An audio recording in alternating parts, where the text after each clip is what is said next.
Hi everyone, my name is Rylan and I'm presenting this proposal to RMIT University. So as we know that RMIT is one of the most multicultural university in Australia, with students and staff are from all over the world.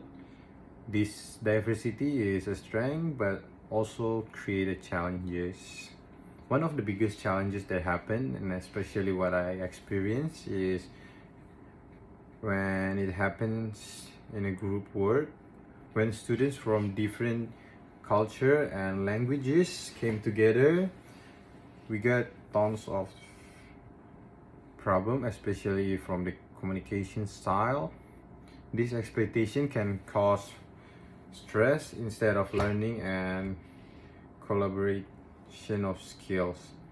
Some groups ended up with conflict, confusion, or unfair workload, and that's the problem that I want to solve.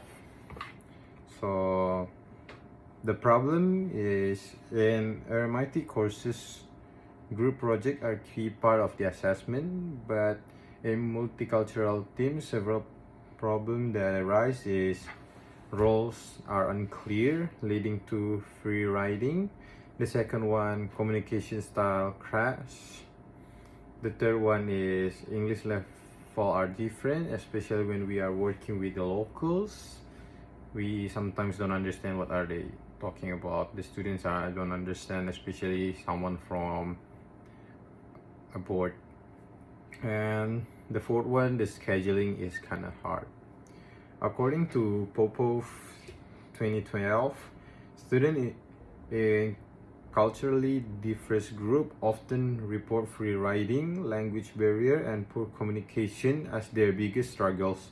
Similarly, Boris Johnson and Hoofman 2020 found that while diversity can enrich learning, without structure, it often disengage and conflict. This challenge don't just hurt grades but also well-being and increased workload. Now let us continue. Why RMIT? So RMIT is a global university with campus in Melbourne and Vietnam and partnership across the world. Group work is meant to prepare the students for global teamwork, but right now it sometimes creates frustration instead. If nothing changes, research shows university risk lower student satisfaction and retention. For RMIT, this is not only an inclusion issue but also reputational one. Let us continue to the goals and project. My project will deliver 3 measure outcome in 12 weeks. The first one is reported group work conflict by 30%. The second one, increase peer assessment fairness and satisfaction by at least 0.5 point on 5-point scales. The third one, reduce tutor meditation time by 20%. And for me, these goals are achievable and aligned with findings from cooperative learning theory, which emphasize role clarity and accountability as essential for group success, as it says in Johnson Johnson 2014. So for the approaches, I have 4 phases here. The project will run in 4 phases. Let us start from the phase 1. The phase 1 says that the phase 1 is discovery. We will interview students and tutors and run quick survey to identify common plan and point. The second phase is co-design. Students and staff will collaborate in workshop to create practical tools. The phase 3 is pilot. So these two will be tested in real course across different schools.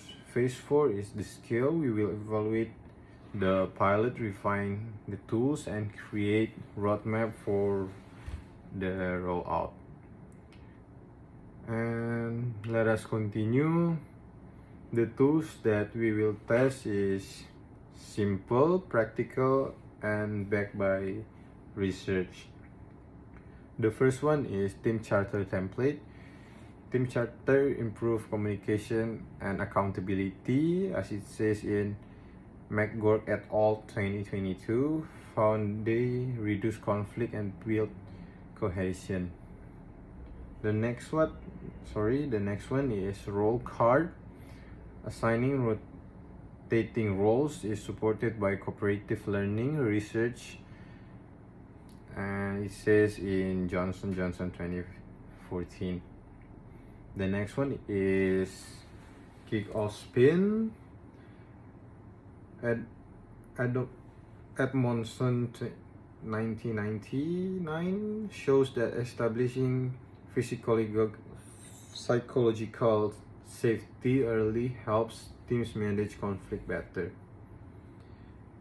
The next one is peer assessment rubrics, but as we know here that RMIT has peer assessment rubrics, and it's actually really helping a lot for the students to manage their score and have a clear path about what they should do.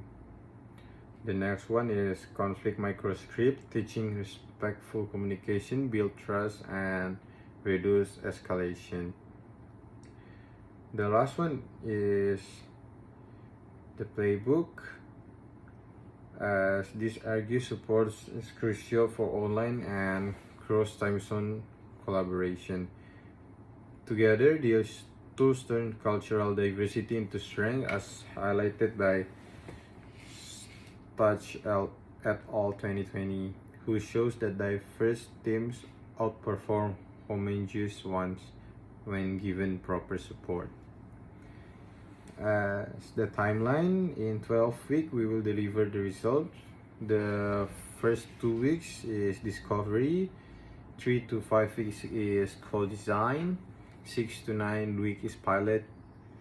The week 10 to 12 is evaluate and scale. Every phase create real output and building the momentum. So now let us talk about the budget. As we know, the total budget is $1 million. So we want to allocate $420,000 for people, research, facilitation, and student partnership. The next one, $180,000 for workshop. $200,000 is for toolkit design, training, and material. $110,000 for pilot support and data analysis, and the $90,000 is for contingency. Let us talk about the next part, as the success and risk. The success will measure by reduced conflict report, higher peer assessment fairness, improved students tutor satisfaction, and less tutor mediation time. Now let us talk about the risk. The risk includes low uptake or language barrier, but we will imitate this through ambassador, captions, glossaries, and high visual tools. Research on inclusive education shows these strategies directly increase engagement and outcomes, by Rodriguez et al. 2023. As the closings, in summary, RMIT diversity should be strength, not a stress point, which this projects group will work, become fairer, clearer, and more successful. The tools are simple, the goals are measured, and result will be delivered in 12 weeks. Once again, my name is Rilan, and I look forward in helping RMIT to turn cultural diversity into collaborative excellence. Thank you so much.